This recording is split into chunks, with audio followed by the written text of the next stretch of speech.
Hello and welcome to Addicted to Lacrosse.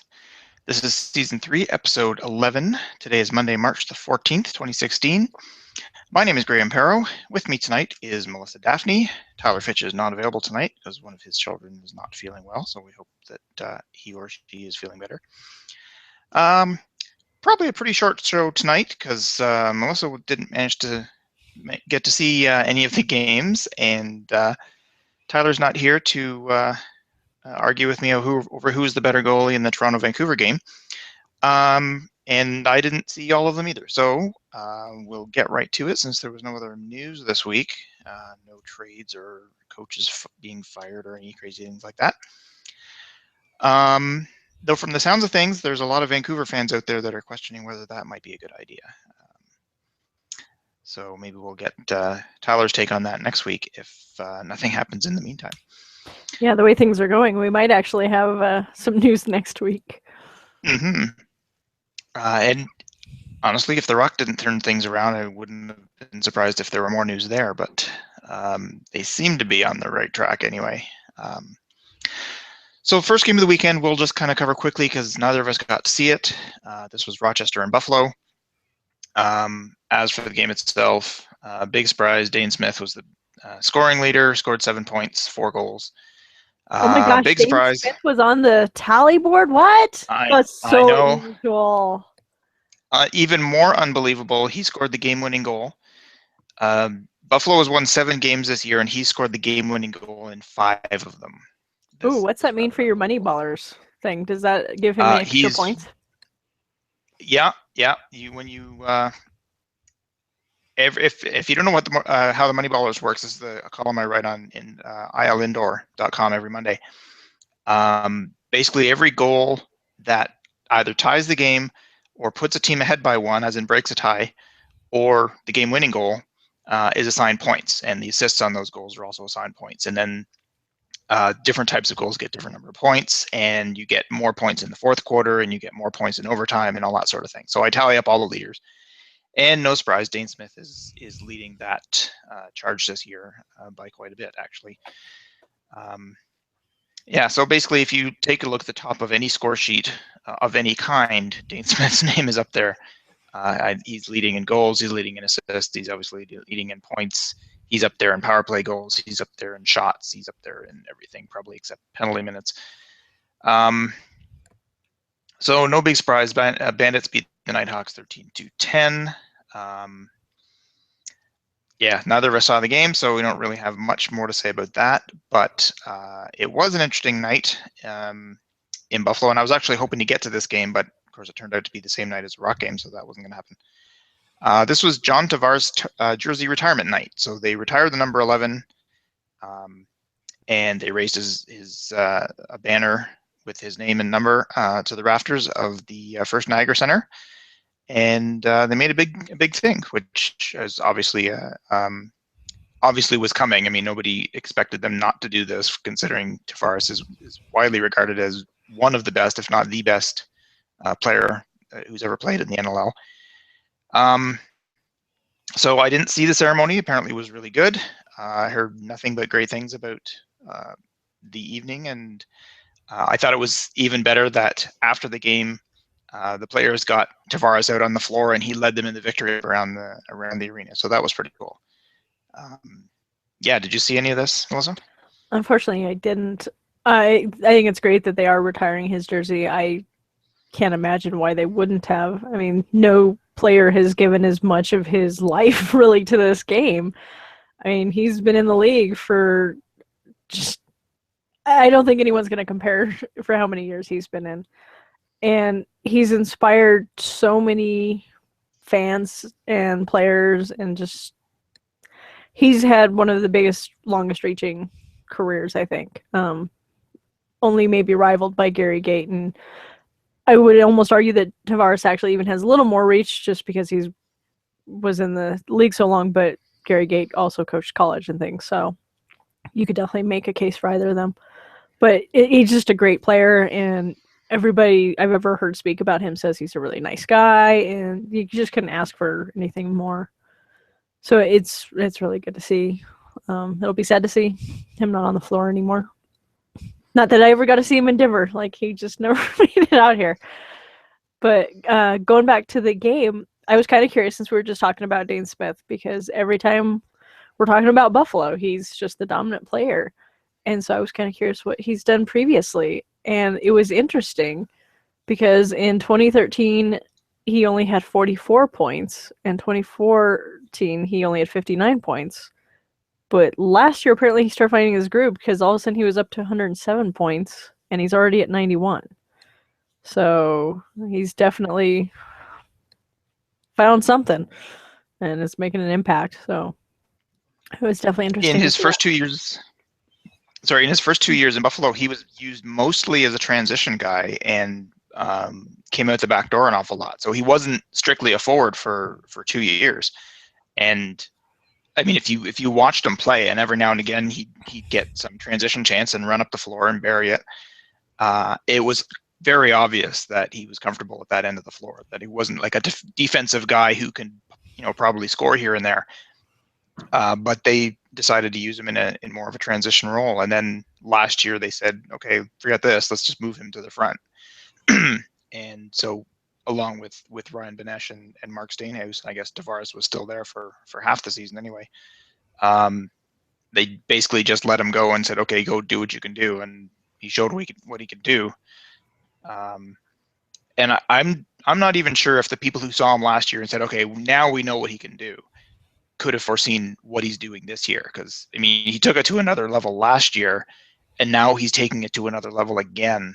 There can't be all that many more levels to go, I wouldn't think. Yeah, we've seen too many great players that have proven that there's lots of levels there. But, smart coaching, obviously seeing something in him that was being overlooked, because that's huge.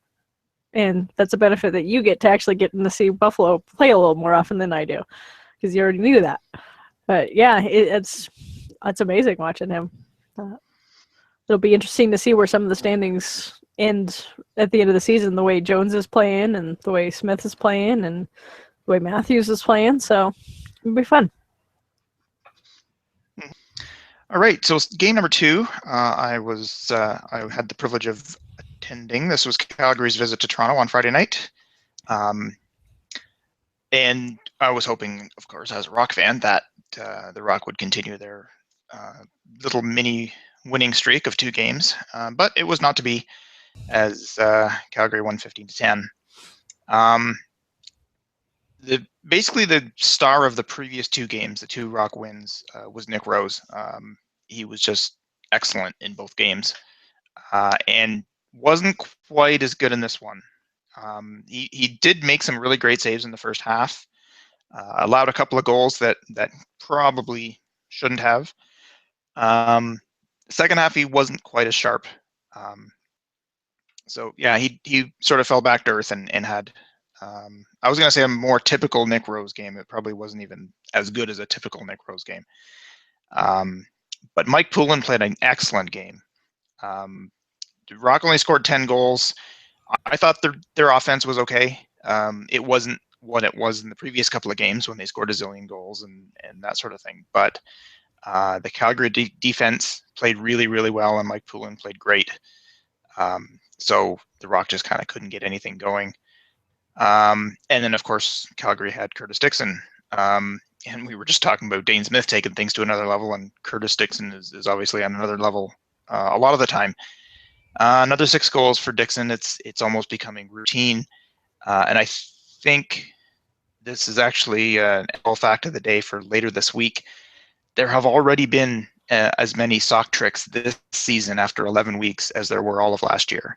So thanks to guys like Adam Jones and Curtis Dixon. And I think Dane Smith has had his share of them as well. So pretty decent game. Obviously better for Calgary. Their defense played great. Poulin played great. Rose didn't so much. Any comments on this one, Melissa? I know you didn't see it, but you might have seen bits. Unfortunately, I didn't see it, but I'm kind of curious just what you were saying about with the sock tricks, because I was just mentally thinking, man, it seems like we have a lot more sock tricks this year. Did they make any changes in the offseason that you know of? Changing the goalie pads or something, or is this just we just got our offense? They're just rocking it.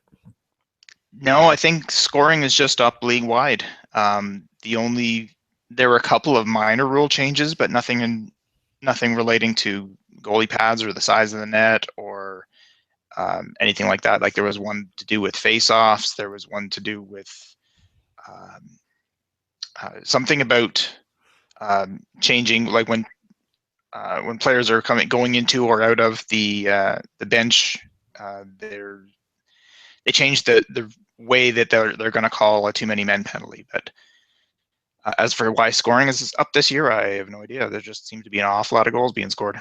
Yeah, it's just interesting since was it last year or the year before where they did make some really big changes where you kind of expected the impact like this. So for nothing to have changed really dramatically, and it just seems like scoring, like you said, is just way up. I mean, everybody's goalie can't be having an off season.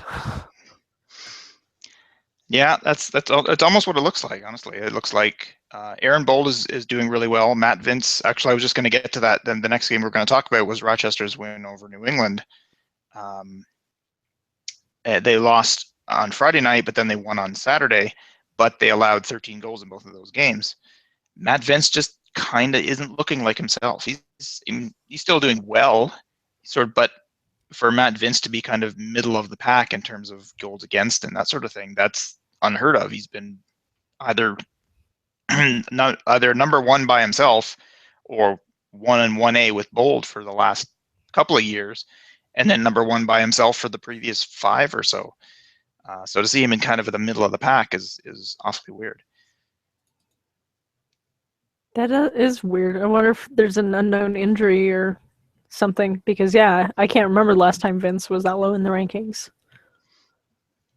Now it could be maybe we're forgetting in previous years he's sort of had a slow start and come on in the end. I know the Nighthawks in general tend to do that. They're 2-4 or 3-5 or something early in the season, and then they win 8 of their last 9 or something like this to go screaming into the playoffs. I don't remember whether Matt Vince has the same sort of record, as in not as strong early and then really pulls it out later. But it could be something to that effect. Maybe it's just a little more pronounced this year than in previous years. But I don't really have an awful lot to say about the Rochester New England game. I did watch bits of it. Basically, I watched the first little bit of it until the Georgia-Saskatchewan game came on, and then I decided to stick with that one. But yeah, I didn't really get a good feel about this game, so I don't have much to say. Stephen Keogh had the sock trick this time. Somebody had to, it seems. But Keogh, Dawson, and Joe Walters each had 8 points, and Jameson had 7. So they certainly didn't have much of the way of offense on Friday night, but they certainly found it on Saturday. And it's odd to see Sean Evans third on his team in scoring. Now he had 6 points. It's not like he was shut out, but Pat Saunders and Kevin Crowley each had 7. So yeah, the Black Wolves put up a good fight. Scored a bunch of goals, but Rochester scored more. Evan Kirk didn't have the greatest game. He was actually pulled. And Ty Belanger went in and was a little better, but not a ton. Yeah, nothing more to say about that one, I don't think. Melissa, anything? No, not really. Although, hey, Belanger, former math. Unfortunately, I just don't have much on this. Okay. Yeah, we need Tyler here to help us out on games we didn't see. And we need more of them on ESPN, so, Yeah, we were just talking about this before the show, how it's odd that Fox Sports Go is an American thing and it's not available in Canada pretty much at all.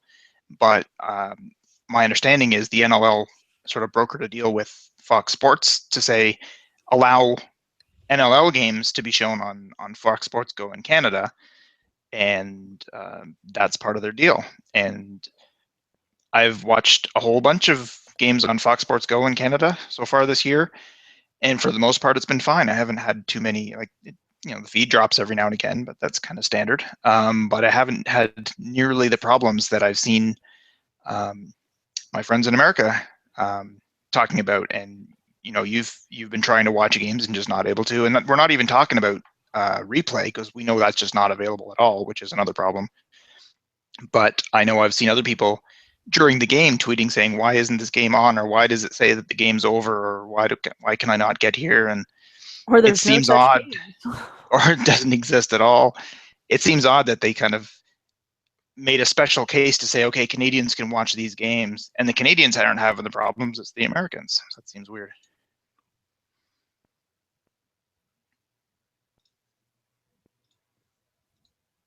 So the next game, Georgia and Saskatchewan. I did watch bits of this one, though quite honestly, it wasn't the most exciting game around. Saskatchewan kind of took hold of this one early, and Georgia tried to get back into it. They scored 3 in the third and 3 in the fourth, but so did Saskatchewan. So every time it seemed Georgia was trying to make up some ground, the rush would just come right back and take it back, and Georgia couldn't really get anywhere. Yeah, I don't have much more to say about that one. On a side note, before we get too far from it, I actually just discovered that they have Tavares' retirement ceremony on the NLL homepage. Oh, excellent. If you might want to look at that before it gets moved or taken down, since NLL does like to bury things and just suddenly remove news items. So for those of us like me who didn't get to take part of that, I definitely want to watch that. So sorry, didn't want to forget. No, I'll have to check that out. So that'll be good. Yeah, not much more to say about this Saskatchewan game. I guess you didn't see this one either. No, but I'm really impressed. You put, or maybe Tyler put, that they had over 13,000 in Saskatchewan. So that's really impressive. It seems like the move has done the Rush good. So I'm really happy to see that they're kind of flourishing, not just on the field, but apparently off the field too. Yeah, and I know. I mean, the three of us were kind of critical of this move last year when we first heard about it. Now, part of it was announcing, I'm thinking of moving the team to Saskatchewan during the playoffs that his team was in. I didn't think was a cool move. And then announcing that they actually were moving, 3 weeks or 2 weeks or something after they won the championship, also not cool. And just the question of whether Saskatchewan or Saskatoon would support the team. At least so far, we seem to be wrong, and this was a really good move by Bruce Urban. Yeah, they started off with, I think, 9,000 plus at their first game, and I think it's just gone up since. This one was over 13,000. I think they said it was like the third highest crowd ever at that arena for anything, and I believe there were only 2 Edmonton Rush games in the 10 years that they were in Edmonton that beat that. So yeah, so it's great to see these kind of numbers in Saskatchewan. Let's hope they can continue. Yeah, that's really cool. Although I hope if any other future teams have to do something like this, they don't follow the Bruce Urban policy, because yeah, not classy. I think that soured most people's view of the move more than anything else. Just was how he handled it and himself during that whole transaction. So great for the Rush. I'm really happy to see them flourishing. I've been kind of a Rush fan since the team came around, and I love seeing them do so good since they were the underdogs for so long. So yeah, it makes me happy.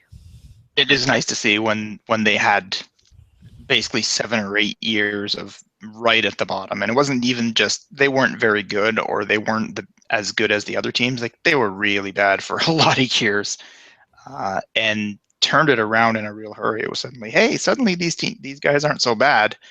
And like a year or 2 after that, they're at the top and they're winning 15 in a row and this kind of thing. So yeah, for them. And here's hoping that the Georgia won't see the same kind of success. They haven't so far.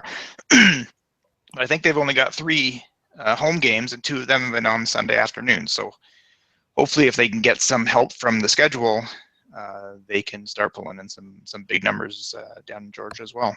Yeah, that's absolutely horrible. I mean, you got to figure the bigger I shouldn't say the bigger teams, the teams that are a little stronger in their attendance on a Sunday game only pull in around 9,000 when they might average 14 or 15. what is that going to do for a smaller team that doesn't have the same strong base? That's just, you're just asking for them to fail. Like, why would you do that? There's got to be other ways around that. And, I don't know how Sundays are in Georgia. That's kind of, the southern states are seen to be more religious, and so Sundays might even be more sacrilegious to them. So that could Yeah, be that's a an good even point. bigger impact. So why would you do that? It just, no. And they're not playing in the arena in Atlanta, which might be super busy. They're playing in a little town outside of Atlanta, and maybe it's an assumption on my part that's wrong, but I would imagine that the arena isn't as busy as a place in downtown Atlanta would be. So part of the advantage of being outside the city is that you've got a lot more arena availability. So hopefully the fact that they could only get 2 Sunday afternoons out of 3 so far is a fluke, and that's not going to be the way it is going forward. Though I haven't looked at the rest of their schedule. I do remember seeing the Swarm tweeting earlier today or yesterday or something that they have 5 home games in a row coming up. So hopefully they have a better schedule. Indeed. Do you know how far outside of Atlanta the where they are playing is? Because maybe that could be having an impact. Because I know that was an issue with the Glendale Arena. It was a suburb of Phoenix, and so that actually did have impact because it was just far enough that people actually didn't like to drive to it. I have a feeling it's somewhere in the range of 30 minutes outside of Atlanta, 20 to 30 minutes. I don't think it's like 45. I think when they had a team in Chicago, they were like 45 minutes to an hour outside of Chicago. So it was certainly a suburban thing. And I don't think they're that far, but they're not right in town either. So let's. Okay, I was going to check out the Swarm schedule and see what they have going forward. See, I know why Tyler isn't recording tonight. He didn't want to talk to you about losing again. That could be it. Game number 5. Toronto 9, Vancouver 6. This was not a high-scoring game by any stretch. And, I mean, we as Rock fans were in the audience going, okay, well, we're winning. Nick Rose is having a great game. And unfortunately for Rock fans, Tyler Richards is also having a great game. So if he wasn't having the great game that he was, this might have been a 15-6 kind of game, like the Rochester one from a couple of weeks ago. But I think I tweeted in about the third quarter, my 3 stars predictions for this game would have been number 1 Nick Rose, number 2 Tyler Richards, and number 3 whoever scores the most on the winning team. Not exactly going out on a limb there with the third one, but that ended up being almost true. Nick Rose was the number 1 star, Rob Hellier was second, and Richards was third. But actually, Tyler tweeted me after the game, a few hours after the game, or it might have been the next morning even. I think he watched it on delay because it was on TSN and ESPN, saying that he probably would have swapped 1 and 2 with Rose and Richards being 2 and 1 instead of 1 and 2, and I would agree with that, honestly. Both goalies played outstanding. Rose made an awful lot of saves that went off his chest. Like I don't know if it was more of a shot selection thing, I think, for the stealth, in that, I mean, to take nothing away from Rose, who did play really well, but a lot of his shots hit him square in the chest. And I mean, I remember looking and thinking, okay, this is Reese Dutch, and this is Garrett Billings, and this is Corey Small and Logan Schuss, and they're just hitting him in the chest. Like, surely they know they can't score that way. But they just, the stealth offense just didn't seem to be gelling again. It's the Jekyll and Hyde thing coming back. We can say it every week. We don't know which stealth is going to show up. Now, that said, Toronto's defense played really well. And as I said, Nick Rose played really well. But I have to say there were a lot more, maybe not a lot more, but there were definitely more saves that Richards made that made us go, holy moly, how did he stop that? And then Rose. So Richards did. I know there were 2 that I can clearly remember that were just beautiful passing plays, and it looked like they were going to go over to the left side and take the shot, and Richards was ready for it, and they tried for a quick stick on the right side, and Richards came over and made an unbelievable stop. He did that twice, at least twice. So if it wasn't for that, it would have been a total blowout for the Rock, I think. So yeah, I probably would have given first star to Richards, even though he was the losing goalie, which is odd. But entertaining game, considering it was low scoring. Maybe it was less entertaining if you're a Vancouver fan, because like I said, their offense just didn't seem to have it. But it did give Nick Rose a lot of confidence. He played really, really well in 3 of the last 4 games. So that's got to be good going forward if the Rock want to make the playoffs. Not so much for the stealth. Did you see any of this one, Melissa? Unfortunately, I didn't. I was kind of looking forward to listening to you and Tyler talk about this one.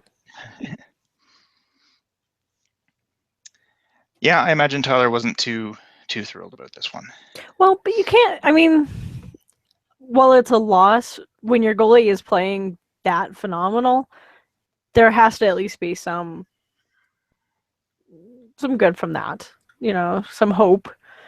Because obviously your goalie can only do so much. I mean, if your goalie is keeping the other team under 10, then it's not the goalie that's the issue, it's your offense. And so, as we keep seeing, they're a Jekyll and Hyde team. And when they're playing on and they have their groove, wow, it seems like they're unstoppable. And then the next week, it just seems like they all have the flu or something. You just don't know what happened to them. Whatever groove they had, it's like all of them lose it at once. Yeah, it's very disjointed. And I remember, watching the Mammoth a few seasons playing like this. And so I definitely understand that frustration and that pain as a fan. So hopefully they'll figure it out. Well, one thing about the Rock offense, one guy who didn't have a great game was Stefan LeBlanc. And I don't know what's going on with him. I know he had an outstanding rookie year. He was rookie of the year. The next year, he was just as good, I think. And I think for maybe the next 2 years after that, he didn't look comfortable out there. He just looked like he didn't really mesh with the plan or something. He just didn't really have a lot of confidence. I'm not sure what was going on. And then last year, sorry, something in my throat. Last year, he seemed to pull it together, and suddenly he decided, okay, maybe I need to pull it together and become the offensive leader here. And Rob Hellier said the same thing at the same time, and turned out to be Hellier. So that's fine. If you guys want to fight over that sort of thing, go right ahead. But he does look a lot more comfortable out there, except yesterday. Then suddenly he's back to not really knowing what to do, passing to people and missing them by 3 feet, shooting and missing by 3 feet.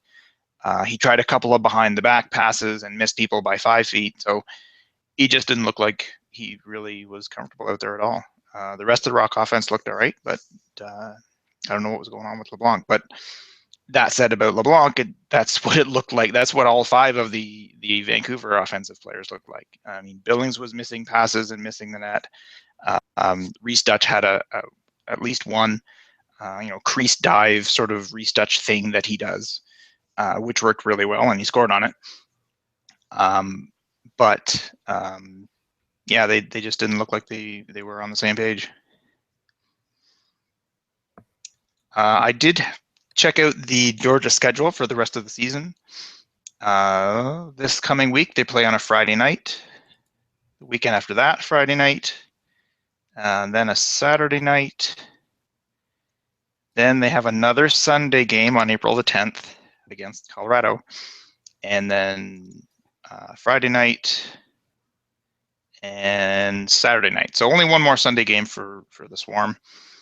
In fact, it looks like that's the only Sunday game for the rest of the season. Oh, no, there's one on May 1st. The last game of the season, Rochester is in New England on a Sunday afternoon. And I seem to remember New England having a lot of Sunday games as well. So I don't know what's with these new guys.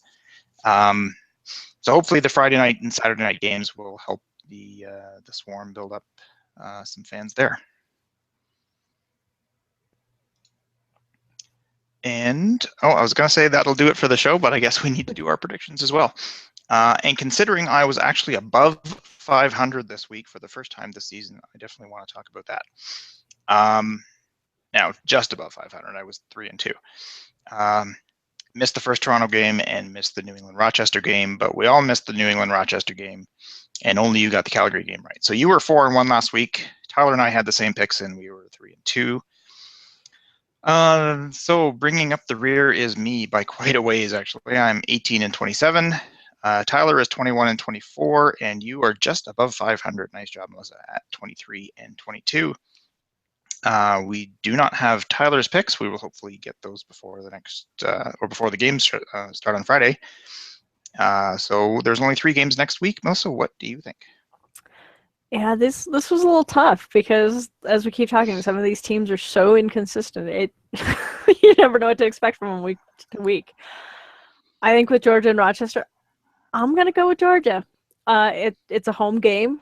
I'd love to see them win at home because we want that fan base to grow. And Rochester's been very hot and cold, and Georgia, I think, is playing actually pretty solid.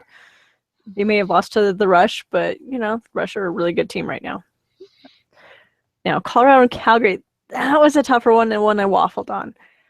I'm going to go with Colorado, and that's because I do think they are a slightly better team right now. But between Vancouver, Calgary, and Colorado, they just like to go into certain areas and they either win or lose, like just rather consistently.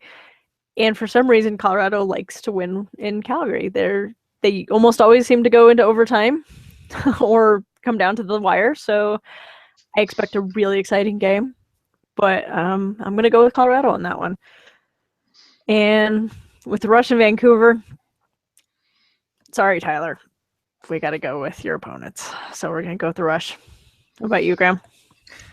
Well, I actually just changed one of them just as you were speaking there, and because we were talking about the Nighthawks earlier and how they won on Saturday but lost on Friday, and Matt Vince doesn't look like Matt Vince. I managed to convince myself, and then when you were talking about Georgia and Rochester, you convinced me as well. So I'm going to go with the Swarm on Friday night. Well, that is the hard part when we're making these picks, because it's like you can make a strong case for both sides most of the time, and it's like, I mean, there's been some seasons where it's like, oh yeah, this is going to be the one, and they're easy picks. But this season, you can make such a strong case for either team. It's really hard. So I seem to remember it was a couple of weeks ago. I can't remember what game it was or anything, but you made your picks first and made a compelling reason to pick Team A, and then Tyler went next and said, "Yeah, I see what you're saying, but I'm going to go with Team B, and here's why." And I was going third, going, "Oh, now what do I do?" You're both right, and you're both wrong, and I don't know what to do. And there's some elements of luck. Yeah. Yeah, and then you find out at game time, Dan Dawson can't play tonight. Okay, well, that might have changed my opinion. Or last week when we were picking Toronto-Calgary, I thought Dane Dobbie was still going to be out. Turns out he played. So that may or may not have changed my pick there, but I thought he was out. So as far as I know, everybody's playing this week that was playing last week. So if we hear that Adam Jones is out, then we reserve the right to change our pick. But for Colorado and Calgary, I'm also going to go with the Mammoth on this one. This one took me a while to figure out who I was going to pick, and I'm still not 100% confident with it. But we're going to go with the Mammoth. They've been playing really well. It looked like they won 4 or 5 games in a row at the beginning, and then it looked like they were kind of falling back to earth. And then they won a few more in a fairly dominant fashion. So we talked about the Black Wolves being kind of the real thing. It looks like the Mammoth are kind of the real thing as well. So I'm going to go with the Mammoth on that one. And the third one, yeah, sorry, Tyler, we're going to have to go with the Rush on this one as well. And I have a pretty good feeling that Tyler will be going with the Rush on that one as well. That's just a guess on my part, but Vancouver's played one game at home this year that wasn't really bad. Basically, they played one game that was excellent, and the rest haven't been so good. This one's taking place in Vancouver against the defending champs. So if there's been any game this year that's been a no-brainer to pick, this might be it. Yeah, so, I think the Rush would have to have some serious issues, like half the team catches the flu or misplaces their gear or didn't make the game or something for that one. Even when Vancouver's hot, the Rush have been more solid, more steady. Agreed. So we'll try and get Tyler's picks, and we'll see what he does before this weekend's games. And I guess that will do it for this episode, unless you have anything else to say, Melissa? I think next week we will be talking about the raising of the banners elsewhere and maybe why we think some teams should retire certain players or maybe not. So since we do have a short schedule. So if anyone wants to put in their 2 cents, just send it our way. Yeah. Yeah, that could be an interesting conversation. All right, so this has been another episode of Addicted to Lacrosse. For Melissa and the absent Tyler, I'm Graham. Thanks for listening, and we will see you next week.